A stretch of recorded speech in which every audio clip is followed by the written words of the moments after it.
Hello, ladies and gentlemen, and welcome to the Stars of Our Lives. Today I have with me Eugenie Danglars, and she's going to be giving us a little bit more information about herself and how she has become the rich and famous person we know today. So, Eugenie, any chance you can give us some more information about your childhood? Yes, of course. I was born in Paris, France. My father was Baron Danglars, who was a banker who only cared about money, and my mother was Mademoiselle Danglars. Now, when I was little, I always loved music. And this is actually one of my favorite books that I would get songs out of and sing. And also when I was a child, one of my good friends was Louise d'Armilly, who shared the same love for music that I did. And when we grew up, we dreamed to somehow incorporate music into our careers. Were you ever in a relationship or married? I guess the real answer to that is kind of yes or no. At first, my father had me engaged to Albert de Morcerf, who was a fairly rich man. But then, the Count of Monte Cristo introduced my father to Prince Cavalcanti, who was richer, and my father doing things for his financial gain, he decided that I should be engaged to Prince Cavalcanti instead. So the only reason I was going to be engaged to Prince Cavalcanti was because of the Count of Monte Cristo.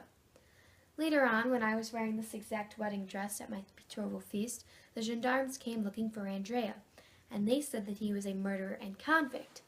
At this point, I was completely done with men. I thought they were contemptible, and I just despised them to the least of it.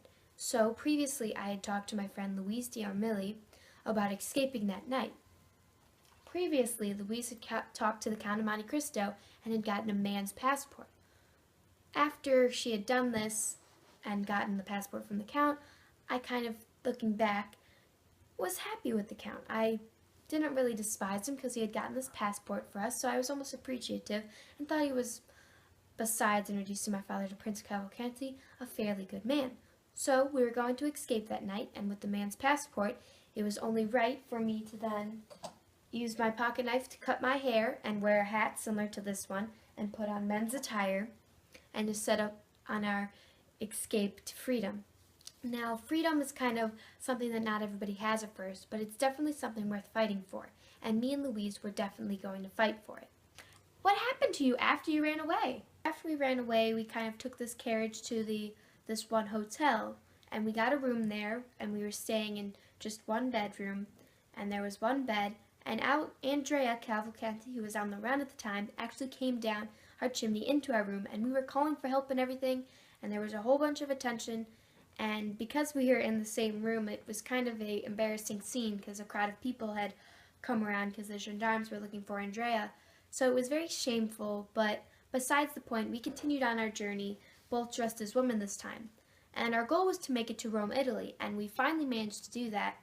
And previously, when Louise got the passport, she got the Count to introduce her to managers of theaters in Rome and Naples. When we reached Rome, Italy, we went to the one of the managers of the theater in Rome, and we asked him, hey, any chance we can get into one of your musicals? And he did. And since that musical, our careers, Louise's and mine, our careers have kind of both taken off, except in different directions. So mine went towards music and singing, and I've gotten a whole bunch of publicity and fame from my beautiful voice, and then Louise has become a world-renowned music teacher. So I haven't seen her in a long time, but we are still friends, and every now and then I'm sure she sees my name in the paper, and I periodically see her name in the paper.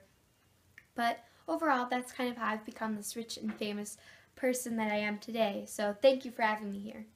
Wow, well thank you, Eugenie, for all this information. That's all the time we have left, folks. I hope you tune in next week to the Stars of Our Lives. Ciao!